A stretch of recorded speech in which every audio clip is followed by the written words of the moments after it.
ಈ ರೀಡಿಂಗ್ ನಿಮಗೆ ಅನ್ವಯಿಸಿದರೆ ಅಥವಾ ರೆಸೊನೇಟ್ ಆದರೆ ಮಾತ್ರ ತೊಗೊಳ್ಳಿ, ಇಲ್ಲಾಂದರೆ ಬಿಟ್ಬಿಡಿ. ಇದು ಒಂದು ಜನರಲ್ ರೀಡಿಂಗ್ ಮಾತ್ರ ಆಗಿರುತ್ತೆ. ಕಾರ್ಡ್ಸ್ನ ಶಫಲ್ ಮಾಡಿದಾಗ ನನಗೆ ಫಸ್ಟ್ ಕಾರ್ಡ್ 8 ಆಫ್ ಪೆಂಟಿಕಲ್ಸ್ ಬಂದಿದೆ. ಸೊ ಮೇ ಬಿ ತುಂಬ ಎಮೋಷ್ನಲ್ ಆಗ್ಬೋದು ನೀವು ಅಂತ ಅನಿಸುತ್ತೆ ನನಗೆ. ಈ ಮಂತು ಸ್ವಲ್ಪ ಹೆಲ್ತ್ ಕಡೆ ಫೋಕಸ್ ಇರಲಿ. ತುಂಬ ಸಣ್ಣ ಪುಟ್ಟ ತೊಂದರೆಗಳಂತ ಹೇಳಲ್ಲ, ಏನಾದರೂ ತಾಗಿಸ್ಕೊಡ್ತೀರಾ, ಬೆರಳುಗಳ ಬಗ್ಗೆ ಹುಷಾರಾಗಿರಿ. ಸೊ ನೆಕ್ಸ್ಟ್ ಬರೋ 30 ಡೇಸ್ವರೆಗೂ ಸ್ವಲ್ಪ ಡಿಫಿಕಲ್ಟೀಸ್ ಅಂತ ಹೇಳ್ತೀನಿ. ಸ್ವಲ್ಪ ಪೇಷನ್ಸ್ ಇಂಪಾರ್ಟೆಂಟ್. ಹಾಗೆ ಸ್ವಲ್ಪ ಹೊಸ ವ್ಯಕ್ತಿಗಳನ್ನ ಮೀಟ್ ಆಗ್ತೀರಾ, ಮೋಸ ಹೋಗೋ ಚಾನ್ಸಸ್ ಕೂಡ ಅಷ್ಟೇ ಇರುತ್ತೆ. ಸಡನ್ ಡಿಫಿಕಲ್ಟೀಸ್ನ ಕೂಡ ನಾನು ಹೇಳ್ತೀನಿ. 8 of pentacles paying bills and loans ಅಂತ ಹೇಳುತ್ತೆ. 9 to 5 ವರ್ಕ್, ಓವರ್ ವರ್ಕ್ ನಿಮ್ಮದು, ನಿಮ್ಮ ಪಾರ್ಟ್ನರ್ದು. ಚಾಲೆಂಜಸ್ ಇಂಪ್ರೂವ್ ಆಗುತ್ತೆ, ಸ್ವಲ್ಪ ನೀವು ಬ್ಯಾಲೆನ್ಸ್ನ ನೋಡ್ತೀರಾ. ಸೆಕೆಂಡ್ ಕಾರ್ಡ್ ನನಗೆ 8 ಆಫ್ ವಾಂಡ್ಸ್ ಬಂದಿದೆ. ತುಂಬ ಕಾನ್ಸಂಟ್ರೇಷನ್ ಅಗತ್ಯ ಇದೆ ರಿಲೇಷನ್ಶಿಪ್ ಬಗ್ಗೆ ಮತ್ತು ನೀವು ಮಾಡೋ ಕೆಲಸದ ಬಗ್ಗೆ ಅಂತ ಕೂಡ 8 ಆಫ್ ವಾಂಡ್ಸ್ ಹೇಳ್ತಾ ಇದೆ. ಸೊ ಥರ್ಡ್ ಕಾರ್ಡ್ ನನಗೆ ನೈಟ್ ಆಫ್ ವಾಂಡ್ಸ್ ಬಂದಿದೆ. ತುಂಬ ಹಾರ್ಡ್ ವರ್ಕಿಂಗ್ ಇದ್ದೀರಾ. ನಾನು ಆಗಲೇ ಹೇಳಿದೆ, ಸ್ಯಾಟರ್ನ್ ಇದ್ದಾನೆ ಅಂದರೆ ಹಾರ್ಡ್ ವರ್ಕ್ ನೀವು ಮಾಡಲೇಬೇಕು. ಸೊ ಕೆಲವರು ಈ ಚಾಲೆಂಜಸ್ಸಿಂದ ಹೊರಗಡೆ ಹೋದ್ರಾಯ್ತು ಅನ್ನೋ ಪ್ಲ್ಯಾನಲ್ಲಿದ್ದೀರಾ, ಬಟ್ ಅದು ಹಾಗಾಗೋದಿಲ್ಲ. ನೀವು ಅದನ್ನೆಲ್ಲ ಕ್ಲಿಯರ್ ಮಾಡೇ ನೀವು ಲೈಫ್ ಇರೋದೇ ಹಾಗೆ, ಏನೂ ಮಾಡೋಕ್ಕಾಗೋದಿಲ್ಲ. ಬಟ್ ಇಲ್ಲಿ ಕೆಲವರು ತುಂಬ ಲೇಝಿ ಇದ್ದೀರಾ. ನೀವು ಕನೆಕ್ಟ್ ಆಗಿರೋ ಪರ್ಸನ್ನು, ಅದ್ರ ಕಡೆ ಕೂಡ ಗಮನ ಕೊಡಿ. ಸ್ವಲ್ಪ ಆ್ಯಕ್ಟಿವ್ ಆಗಿರಿ, ಜಿಮ್ಗೆ ಹೋಗಿ, ವ್ಯಾಯಾಮ ಮಾಡಿ, ಜಾಗಿಂಗ್ ಮಾಡಿ, ಫಿಟ್ನೆಸ್ ಫ್ರೀಕ್ ಆಗಿರಿ ಅಂತ ಕಾರ್ಡ್ ಹೇಳುತ್ತೆ. ಫೋರ್ತ್ ಕಾರ್ಡ್ ನನಗೆ ಏಸ್ ಆಫ್ ವಾಂಡ್ಸ್ ಬಂದಿದೆ. ಟ್ರಾವೆಲ್ ರಿಸ್ಟ್ರಿಕ್ಷನ್ಸ್ ಅಂತ ಹೇಳುತ್ತೆ. ಯಾವುದಕ್ಕೋ ಏನೋ ಪ್ಲ್ಯಾನ್ ಮಾಡಿರ್ತೀರ, ಟ್ರಾವೆಲ್ ಮಾಡಬೇಕು, ನಿಮ್ಮ ಪಾರ್ಟ್ನರ ಮೀಟ್ ಆಗಬೇಕು ಅಂತ. ಸೊ ಅದಾಗೋದಿಲ್ಲ. ಸೊ ಕೆಲಸದ ಒತ್ತಡದಿಂದ ತುಂಬ ಪ್ರೋಗ್ರಾಮ್ಸ್ ಆ್ಯಂಡ್ ಪ್ಲ್ಯಾನ್ಸ್ ಕ್ಯಾನ್ಸಲ್ ಹೋಗೋ ಚಾನ್ಸಸ್ ಇದೆ, ನಿಮ್ಮದು ಅಥವಾ ನಿಮ್ಮ ಪಾರ್ಟ್ನರ್ದು. ಫಿಫ್ತ್ ಕಾರ್ಡ್ ನನಗೆ 7 ಆಫ್ ಸಾರ್ಡ್ಸ್ ಬಂದಿದೆ. ಇಲ್ಯೂಷನ್ಸ್ ಅಂತ ಹೇಳುತ್ತೆ. 7 ಆಫ್ ಸಾರ್ಡ್ಸ್ ಕೆಲವೊಮ್ಮೆ ಭ್ರಮೆಯಲ್ಲಿರೋದನ್ನು ರೀಪ್ರೆಸೆಂಟ್ ಮಾಡುತ್ತೆ. ನೀವು ಭ್ರಮೆಯಲ್ಲಿದ್ದೀರೋ, ನಿಮ್ಮ ಪಾರ್ಟ್ನರ್ ಭ್ರಮೆಯಲ್ಲಿದ್ದಾರೋ, ತುಂಬ ಸುಳ್ಳುಗಳನ್ನ ಹೇಳ್ತೀರಾ. ಅಗತ್ಯ ಇಲ್ಲದೆ ಇದ್ದರೂ ಕೂಡ ನೀವು ತುಂಬ ಸುಳ್ಳನ್ನ ಹೇಳ್ತಿರೋ, ಅಥವಾ ನಿಮ್ಮ ಪಾರ್ಟ್ನರ್ ತುಂಬ ಸುಳ್ಳುಗಳನ್ನ ಹೇಳ್ತಾರೋ. ಸೊ ರೆಡ್ ಫ್ಲ್ಯಾಗ್ ಅಂತ ಹೇಳುತ್ತೆ. ನಿಮಗೇನೋ ತುಂಬ ಫೀಲಿಂಗ್ಸ್ ಇದೆ, ಡೇಟ್ ಮಾಡಬೇಕು, ಅವ್ರನ್ನ ಮೀಟ್ ಆಗಬೇಕು, ಅವ್ರನ್ನ ನೋಡಬೇಕು, ಅವ್ರ ಜೊತೆ ಫೀಲಿಂಗ್ಸ್ನ ಶೇರ್ ಮಾಡ್ಕೊಳ್ಬೇಕು ಅಂತ.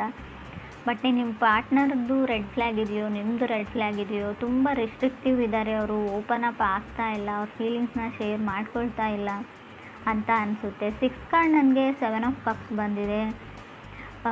ಕೆಲವರು ತುಂಬ ಕೆಲಸದಲ್ಲೂ ಅಥವಾ ರಿಲೇಷನ್ಶಿಪ್ಪಲ್ಲೂ ತುಂಬ ಕನ್ಸಿಸ್ಟೆನ್ಸ್ ಇದ್ದಾರೆ. ಸೊ ಹೇಗಾದರೂ ಮಾಡಿ ಅವ್ರನ್ನ ಪಡ್ಕೊಳ್ಳೇಬೇಕು, ಅವ್ರ ಮನಸ್ಸನ್ನ ಗೆಲ್ಲೇಬೇಕು ಅನ್ನೋ, ಸೊ ಅಥವಾ ಗೋಲ್ಸ್ನ ಅಥವಾ ಡ್ರೀಮ್ಸ್, ಕೆರಿಯರ್ ಬಗ್ಗೆ ಆದರೆ ಆ ಗೋಲ್ಸ್ನ ರೀಚ್ ಮಾಡಲೇಬೇಕು ಅಂತ ಹೇಳ್ತಾರೆ. ಸೊ ಫ್ಯಾಮ್ಲಿ ಚೆನ್ನಾಗಿದೆ, ವೆಲ್ತಿ ಫ್ಯಾಮ್ಲಿ ಅನ್ಬೋದು, ನಿಮ್ಮದು ಕೂಡ ಅವ್ರದ್ದು ಕೂಡ. ಸೊ ಅಡ್ವೈಸನ್ನ ತೊಗೊಳ್ಬೋದು. ಸ್ಟಾರ್ಟಿಂಗ್ ಆಫ್ ರಿಲೇಷನ್ಶಿಪ್ಪಲ್ಲಿ ಹೊಸದಾಗಿ ಕಮಿಟ್ ಆಗಿದ್ದರೆ ಖಂಡಿತವಾಗ್ಲೂ ನಿಮ್ಮ ಫ್ರೆಂಡ್ಸ್ದು ಯಾರಾದರೂ ಅಡ್ವೈಸ್ನ ತೊಗೊಳ್ಳಿ ನೀವು ಅಂತ ಕೂಡ ಕಾರ್ಡ್ ಹೇಳುತ್ತೆ. 7th ಕಾರ್ಡ್ ನನಗೆ 6 ಆಫ್ ಸಾರ್ಡ್ಸ್ ಬಂದಿದೆ. ಯಾರೋ ಯಾರ ಜೊತೆನೋ ಮಾತಾಡ್ತಾ ಇಲ್ಲ, ನೀವು ನಿಮ್ಮ ಪಾರ್ಟ್ನರ್ ಜೊತೆ ಅಷ್ಟೊಂದು ಕಮ್ಯುನಿಕೇಟ್ ಮಾಡ್ತಾ ಇಲ್ವೋ, ಅದರ್ ಪರ್ಸನ್ ನಿಮ್ಮ ಜೊತೆ ಕಮ್ಯುನಿಕೇಟ್ ಮಾಡ್ತಾ ಇಲ್ವೋ. ಕೆಲವ್ರಿಗೆ ರೆಡ್ ಫ್ಲ್ಯಾಗ್ ಅಂತ ಹೇಳಿದೆ. ಸೊ ತುಂಬ ಸ್ಟ್ರಾಂಗಾಗೇ ಇದೆ ಅದು. ನೀವು ಅವ್ರನ್ನ ಬ್ಲಾಕ್ ಮಾಡಿದಿರೋ, ಅವ್ರು ನಿಮ್ಮನ್ನು ಬ್ಲಾಕ್ ಮಾಡಿದ್ರು. ಮೈಂಡ್ ಗೇಮ್ಸ್ ಅಂತ ಹೇಳ್ಬೋದು. ಸೊ ಮೈಂಡ್ ಗೇಮ್ಸ್ ಕೂಡ ಕಾಣ್ತಾ ಇದೆ. ಕೆಲವರಿಗೆ ಮಾತ್ರ ಫ್ರೆಂಡ್ಸ್, ಎಲ್ರಿಗೂ ಅಲ್ಲ. 8th ಕಾರ್ಡ್ ನನಗೆ ನೈಟ್ ಆಫ್ ಪೆಂಟಿಕಲ್ಸ್ ಬಂದಿದೆ. ಸೊ ಅವ್ರ ಕಡೆಯಿಂದ ಅವ್ರು ಮೂವ್ ಮಾಡೋದನ್ನು ಸ್ಟಾಪ್ ಮಾಡಿರ್ಬೋದು, ಅವ್ರ ಎಫರ್ಟ್ನ ಸ್ಟಾಪ್ ಮಾಡಿರ್ಬೋದು. ಮುಂಚಿನ ಥರ ಅವ್ರ ಮೆಸೇಜಸ್ನ ಮಾಡಲ್ಲ, ಕಾಲ್ನ ಮಾಡಲ್ಲ. ಸೊ ಇತ್ತೀಚೆಗೆ ಯಾಕೋ ಅವ್ರಿಗೆ ಇಂಟ್ರೆಸ್ಟ್ ಕಮ್ಮಿ ಆಗಿದೆ ಅಂತ ನಿಮ್ಗೆ ಅನಿಸ್ತಾ ಇದೆ. ಬಟ್ ಅದು ಯಾವುದೇ ರೀತಿಯಿಂದಲೂ ಇಂಟ್ರೆಸ್ಟ್ ಕಮ್ಮಿ ಆಗಿಲ್ಲ. ಅವರು ನಿಮ್ಮ ಕಡೆಯಿಂದನೂ ಏನಾದರೂ ಎಫರ್ಟ್ ಬರಲಿ, ನೀವು ಕೂಡ ಅವ್ರನ್ನ ಅಷ್ಟೇ ಅಡ್ಮೈರ್ ಮಾಡಲಿ, ಅಷ್ಟೇ ಲವ್ ಆ್ಯಂಡ್ ಕೇರ್ ಮಾಡಲಿ, ಅಫೆಕ್ಷನ್ ಇರಲಿ ನಿಮ್ಮ ಕಡೆಯಿಂದನೂ ಅಂತ ಅವರು ಬಯಸ್ತಾ ಇದ್ದಾರೆ ಅಂತ ಹೇಳ್ಬೋದು. 9th ಕಾರ್ಡ್ ನನಗೆ ಸ್ಟಾರ್ ಕಾರ್ಡ್ ಬಂದಿದೆ. ಲರ್ನಿಂಗ್ ಕರ್ವಲ್ಲಿ ಇದ್ದೀರಾ ರೈಟ್ ನಾವು, ನೀವು ಅಥವಾ ಅವ್ರಿಗೂ. ಸ್ಟಾರ್ ಕಾರ್ಡ್ ಇರೋದ್ರಿಂದ ಹೋಪ್ ಇದೆ, ನಂಬಿಕೆ ಇದೆ ನಿಮ್ಮ ಮೇಲೆ, ಅವ್ರ ಮೇಲೆ ನಿಮಗೆ. ಸೊ ಚೇಂಜಸ್ ಇನ್ ರಿಲೇಷನ್ಶಿಪ್ ಅಂತ ಹೇಳುತ್ತೆ ಸ್ಟಾರ್ ಕಾರ್ಡ್ ಕೂಡ. 10th ಕಾರ್ಡ್ ನನಗೆ 6 ಆಫ್ ಪೆಂಟಿಕಲ್ಸ್ ಬಂದಿದೆ. ಕೆಲವರು ಇತ್ತೀಚೆಗೆ ಕೆಲಸ ಸಿಕ್ಕಿದೆಯೋ, ಕೆರಿಯರ್ ಸೆಟಲ್ ಆಗಿದ್ದೀರೋ, ಇತ್ತೀಚೆಗೆ ಮನೆಯಲ್ಲಿ ಫ್ಯಾಮಿಲಿ ಮೆಂಬರ್ಸ್ ನಿಮಗೆ ಜವಾಬ್ದಾರಿ ಕೊಟ್ಟಿದ್ದಾರೋ. ಲರ್ನಿಂಗ್ ಟು ಪೇ ಬಿಲ್ಸ್ ಅಂತ ಹೇಳುತ್ತೆ. ಏನಾದರೂ ಡೀಪ್ ಸ್ಟಫ್ನ ಬೈ ಮಾಡೋದು, ಪ್ರಾಪರ್ಟಿ ಖರೀದಿ ಮಾಡೋದು, ವೆಹಿಕಲ್ಸ್ನ ತೊಗೊಳ್ಳೋದು, ತುಂಬ ರೆಸ್ಪಾನ್ಸಿಬಿಲಿಟೀಸ್ನ ತೊಗೊಳ್ತಾ ಇದ್ದೀರಾ ಶ್ಯೂರು ಅಂತ ಕೂಡ ಕಾರ್ಡ್ ಹೇಳುತ್ತೆ. ತುಂಬ ಲೇಝಿ ಇದ್ದರೆ ಮುಂಚೆ ಫ್ಯಾಮಿಲಿ ಮೆಂಬರ್ಸ್ ನೋಡ್ಕೊಳ್ತಾರೆ, ಪೇರೆಂಟ್ಸ್ ನೋಡ್ಕೊಳ್ತಾರೆ, ಸೊ ಅದ್ರ ಬಗ್ಗೆ ಎಲ್ಲ ನಾನು ಯೋಚನೆ ಮಾಡಲ್ಲ ಅಂತ ಅಂದ್ಕೊಳ್ತಿದ್ರಿ. ಬಟ್ ಇತ್ತೀಚೆಗೆ ಎಲ್ಲ ಜವಾಬ್ದಾರಿಗಳು, ಸೊ ಇದು ನಿಮ್ಮ ಜೊತೆ ಆಗ್ತಾ ಇರ್ಬೋದು ಈ ಸಿಚುವೇಶನ್, ಅಥವಾ ನಿಮ್ಮ ಪಾರ್ಟ್ನರ್ ಲೈಫಲ್ಲಿ ಕೂಡ ಆಗ್ತಾ ಇರ್ಬೋದು ಅಂತ ಕಾರ್ಡ್ಸ್ ಹೇಳುತ್ತೆ. 11th ಕಾರ್ಡ್ ನನಗೆ 8 ಆಫ್ ಕಪ್ಸ್ ಬಂದಿದೆ. ವಾಕಿಂಗ್ ಅವೇ ಅಂತ ಹೇಳ್ಬೋದು. 8 ಆಫ್ ಕಪ್ಸ್ ಯಾರಿಂದನೂ ನೀವು ದೂರ ಸರಿಯೋಕ್ಕೆ ಟ್ರೈ ಮಾಡ್ತಾ ಇದ್ದೀರಾ. ಕೆಲವರು ಸ್ವಲ್ಪ ಮಟ್ಟಿಗೆ ಇಗ್ನೋರ್ ಮಾಡ್ತಾ ಹೋಗ್ತಾ ಇದ್ದೀರಾ ಅಂತ ಹೇಳ್ಬೋದು. ಫ್ರೆಂಡ್ಸ್, ಇದು ಎಲ್ರಿಗೂ ಅಲ್ಲ, ಕೆಲವ್ರಿಗೆ ನಿಮ್ಮ ಪಾರ್ಟ್ನರ್ ನಿಮ್ಮನ್ನು ಇಗ್ನೋರ್ ಮಾಡ್ತಾ ಇದ್ದಾರೋ ಅಥವಾ ನೀವು ನಿಮ್ಮ ಪಾರ್ಟ್ನರ್ನ ಇಗ್ನೋರ್ ಮಾಡ್ತಾ ಇದ್ರೋ, ದೂರ ಹೋಗಬೇಕು ಅಂತ ಅನಿಸಿದೆ ಕೆಲವ್ರಿಗೆ, ಇಂಟ್ರೆಸ್ಟ್ ಕಮ್ಮಿ ಆಗಿದೆ ಅಂತ ಕೂಡ ಹೇಳುತ್ತೆ. ಆಗಲೇ ಹೇಳಿದೆ, ಏನಾದರೂ ಪ್ರಾಪರ್ಟಿನ ಬೈ ಮಾಡ್ತೀರಾ ಅಂತ. ಕೆಲವರು ಮನೇನ ಪರ್ಚೇಸ್ ಮಾಡಬೇಕು ಅಂತ ಅಂದ್ಕೊಂಡಿದ್ದಾರೆ. ಕೆಲವರು ಓವರ್ ಕಮಿಟ್ ಆಗಿದ್ದೀನಿ ಅಂತ ಅನ್ನಿಸ್ತಾ ಇದೆ. ನಾನು ಆಗಲೇ ಹೇಳಿದೆ, ಯಾವುದ್ರ ಹಿಂದೆನೂ ಕೂಡ, ಯಾರ ಹಿಂದೆನೂ ಕೂಡ ನೀವು ತುಂಬ ರಶಲ್ಲಿ ಹೋಗಬೇಡಿ, ತುಂಬ ಓವರ್ ಕಮಿಟ್ ಆಗಬೇಡಿ ಅಂತ ಹೇಳುತ್ತೆ. ಸೊ ನಿಮ್ಮ ಮನಸ್ಸು ಏನು ಹೇಳುತ್ತೆ ಅದನ್ನು ಮಾಡಿ, ಪರವಾಗಿಲ್ಲ. ಆದರೂ ಕೂಡ ಅವ್ರಿಗೆ ನೀವು ಹೆಸಿಟೇಟ್ ಮಾಡ್ತಾ ಇದ್ದೀರಾ, ಇರಿಟೇಟ್ ಮಾಡ್ತಾ ಇದ್ದೀರಾ ಅನ್ನೋದ್ರ ಬಗ್ಗೆ ಕೂಡ ಯೋಚನೆ ಮಾಡಿ.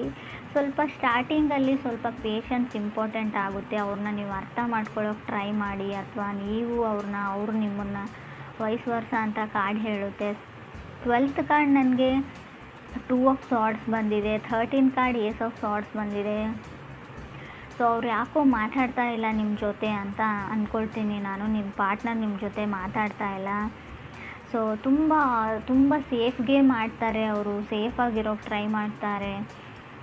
ಮೇ ಬಿ ಕೆಲವ್ರಿಗೆ ತುಂಬ ಟಾಕ್ಸಿಕ್ ರಿಲೇಷನ್ಶಿಪ್ಪಲ್ಲಿದ್ರಿ, ನಿಮ್ಮ ಫ್ಯಾಮಿಲಿ ಮೆಂಬರ್ಸ್ ನಿಮ್ಮನ್ನು ಸೇವ್ ಮಾಡಿದರು, ಆ ವ್ಯಕ್ತಿ ಸರಿಯಿಲ್ಲ ಅಂತ ಹೇಳಿದರು, ಅದಾದಮೇಲೆ ನೀವು ಹೊರಗಡೆ ಬಂದ್ರಿ. ಸೊ ಟೈಮ್ ಟು ಲರ್ನ್ ಅಂತ ಹೇಳುತ್ತೆ. ಕಲಿಯೋದಕ್ಕೆ ತುಂಬ ಇದೆ ಕೆಲವ್ರಿಗೆ ಲೈಫಲ್ಲಿ, ಅದನ್ನು ಕಲಿಯೋದಕ್ಕೆ ಟ್ರೈ ಮಾಡಿ, ಲೈಫ್ ಲೆಸನ್ಸ್ನ ಕಲೀರಿ ಅಂತ ಹೇಳುತ್ತೆ. ಇನ್ನೂ ತುಂಬ ಟೈಮ್ ಇದೆ ನಿಮಗೆ. ಯಾವ ವ್ಯಕ್ತಿಗಳು ಯಾವ ಥರ, ಯಾರ ಜೊತೆ ಹೇಗೆ ನಡ್ಕೊಳ್ಬೇಕು ಅನ್ನೋದನ್ನು ಕಲೀರಿ. ಯಾವಾಗಲೂ ಫನ್ ಆ್ಯಂಡ್ ಜೋಕಲ್ಲೇ ಇರಬೇಡಿ ಅಂತ ಕೂಡ ಕಾರ್ಡ್ಸ್ ಹೇಳುತ್ತೆ. ಕೆಲವೊಮ್ಮೆ ನೀವು ಮಾಡೋ ಜೋಕು ಕೆಲವ್ರಿಗೆ ತುಂಬ ಹಾರ್ಟ್ ಆಗಿದೆ ಅಂತ ಕೂಡ ಹೇಳುತ್ತೆ. 6 ಆಫ್ ಪೆಂಟಿಕಲ್ಸ್ ಮತ್ತು 8 ಆಫ್ ಕಪ್ಸ್ ಇರೋದ್ರಿಂದ ಸೊ ನೀವು ಜೋಕ್ ಅಂತ ಮಾಡ್ತೀರಾ, ಬಟ್ ಏನೂ ಯಾರಿಗೋ ಹರ್ಟ್ ಮಾಡಿದ್ದೀರಾ, ಇದರಿಂದ ಅವ್ರು ಶಟ್ ಡೌನ್ ಆಗಿದ್ದಾರೆ, ಕಮ್ಯುನಿಕೇಟ್ ಮಾಡ್ತಾ ಇಲ್ಲ, ನಿಮ್ಮ ಜೊತೆ ಮಾತಾಡ್ತಾ ಇಲ್ಲ, ಇತ್ತೀಚೆಗೆ ಯಾಕೋ ಇಗ್ನೋರ್ ಮಾಡ್ತಾ ಇದ್ದಾರೆ. ರಿಜೆಕ್ಟೆಡ್ ಫೀಲಿಂಗಲ್ಲಿ ನೀವಿದ್ದೀರೋ, ನಿಮ್ಮ ಪಾರ್ಟ್ನರ್ ಇದ್ದೀರೋ, ತುಂಬ ಏನೋ ಮೊದಲಿನ ಥರ ಇಲ್ಲ, ತುಂಬ ಚೇಂಜಸ್ನ ನೋಡ್ತಾ ಇದ್ದೀನಿ, ಸ್ವಲ್ಪ ಚೇಂಜ್ ಆಗ್ತಾ ಇದ್ದಾರೆ ನನ್ನ ಪಾರ್ಟ್ನರ್ ಅಂತ ಅನ್ನಿಸ್ತಾ ಇದೆ ನಿಮಗೆ. ಇದರಿಂದ ಟ್ರಿಗರ್ ಆಗ್ತಾ ಇದ್ದೀರಾ, ಇಬ್ಬರಲ್ಲೊಬ್ಬರು ಹರ್ಟ್ ಆಗ್ತಾ ಇದೆ ನಿಮಗೆಲ್ಲೋ ಒಂದು ಕಡೆ. ಬಟ್ ನೀವು ಅದನ್ನು ಓಪನ್ ಆಗಿ ಅವ್ರ ಜೊತೆ ಡಿಸ್ಕಸ್ ಮಾಡಿಲ್ಲ. ಸೊ ಅದನ್ನು ಕೇಳಿಬಿಡಿ, ಅವ್ರಿಗೆ ಏನು ಪ್ರಾಬ್ಲಮ್ಮು, ಏನು ನಡೀತಾ ಇದೆ ಅಂತ. ಸೊ ಒಂದು ಸಲ ಕ್ಲಿಯರ್ ಮಾಡಿಕೊಂಡು, ಸೊ ಅದರಿಂದ ಅವ್ರಿಗಿಷ್ಟ ಇಲ್ಲ ಅಂದರೆ ಅದರಿಂದ ಹೊರಗಡೆ ಬನ್ನಿ ಅಂತಲೇ ನಾನು ಹೇಳ್ತೀನಿ. ಸೊ ಬೀಯಿಂಗ್ ಹ್ಯಾಪಿ ಅಂತ ಅನಿಸುತ್ತೆ, ಖುಷಿಯಾಗಿದ್ದೀರಾ. ಬಟ್ ಚಾಲೆಂಜಸ್ ಸ್ವಲ್ಪ ಜಾಸ್ತಿ ಇದೆ ಫೆಬ್ರವರಿಯಲ್ಲಿ ಕಟಕ ರಾಶಿಯವ್ರಿಗೆ. ಚಾಲೆಂಜಸ್ ಅಂದರೆ ತುಂಬ ಕಷ್ಟಗಳು ಬರ್ತವೆ ಅಂತ ಅಲ್ಲ, ಸ್ವಲ್ಪ ಬ್ಯುಸಿಯಾಗಿರ್ತೀರ, ತುಂಬ ಕೆಲಸಗಳಿರ್ತವೆ, ಓಡಾಟ ಇರುತ್ತೆ, ಶಾಪಿಂಗ್ ಇರುತ್ತೆ, ಪರ್ಚೇಸ್ ಇರುತ್ತೆ, ಕೆಲವು ಜವಾಬ್ದಾರಿಗಳಿರುತ್ತೆ, ಪೂಜೆ ಇರುತ್ತೆ. ಸೊ ಮನೆಗೆ ನೆಂಟರು ಬರ್ಬೋದು, ತುಂಬ ಅಂದರೆ ತುಂಬ ಟ್ರಾವೆಲಿಂಗ್ ಕೂಡ ಇರುತ್ತೆ. ಆಲ್ರೆಡಿ ಕೆಲವರು ಟ್ರಾವೆಲಿಂಗ್ನ ಮುಗಿಸ್ಕೊಂಡು ಬಂದಿರ್ಬೋದು. ಕೆಲವ್ರಿಗೆ ಬಹಳ ಬೇಗ ಈ ಡಿಫಿಕಲ್ಟೀಸ್ ಎಂಡ್ ಆಗುತ್ತೆ, ಕೆಲವ್ರಿಗೆ ಮಂತ್ ಕೊನೆಯಲ್ಲಿ ಕೂಡ ಎಂಡ್ ಆಗ್ಬೋದು ಡಿಫಿಕಲ್ಟೀಸ್. ಬಟ್ ಯೋಚನೆ ಮಾಡೋ ಅಗತ್ಯ ಇಲ್ಲ, ಸ್ವಲ್ಪ ಹೆಲ್ತ್ ಕಡೆ ಜಾಸ್ತಿನ ಗಮನ ಕೊಡಿ ನೀವು ಅಂತ ಹೇಳ್ಬೋದು. ಸಡನ್ನಾಗಿ ಕೋಲ್ಡ್ ಆಗ್ಬೋದು, ಸಡನ್ನಾಗಿ ವೆದರ್ ಚೇಂಜ್ ಆಗೋದ್ರಿಂದ, ಟ್ರಾವೆಲ್ ಮಾಡಿ ಬೇರೆ ಊರು ಅಥವಾ ಸಿಟಿಗೆ ಹೋಗೋದ್ರಿಂದ ಸಡನ್ ಹೆಲ್ತ್ ಇಶ್ಯೂಸ್ ಬರ್ಬೋದು. ನಡೆಯುವಾಗಲೂ ಅಥವಾ ಶೂಸ್ ಅಥವಾ ಏನಾದರೂ ಇದ್ದರೂ ಕೂಡ ಸ್ವಲ್ಪ ಚೆನ್ನಾಗಿರೋ ಶೂಸ್ನ ಹಾಕ್ಕೊಂಡಿರಿ ಅಂತ ನಾನು ಹೇಳ್ತೀನಿ. ಬೆರಳುಗಳ ಬಗ್ಗೆ ಸ್ವಲ್ಪ ಕೇರ್ಫುಲ್ ಆಗಿರಿ. ಕೊನೆಯದಾಗಿ ಹೇಳೋದಾದ್ರೂ ನಾನು ಅದನ್ನೇ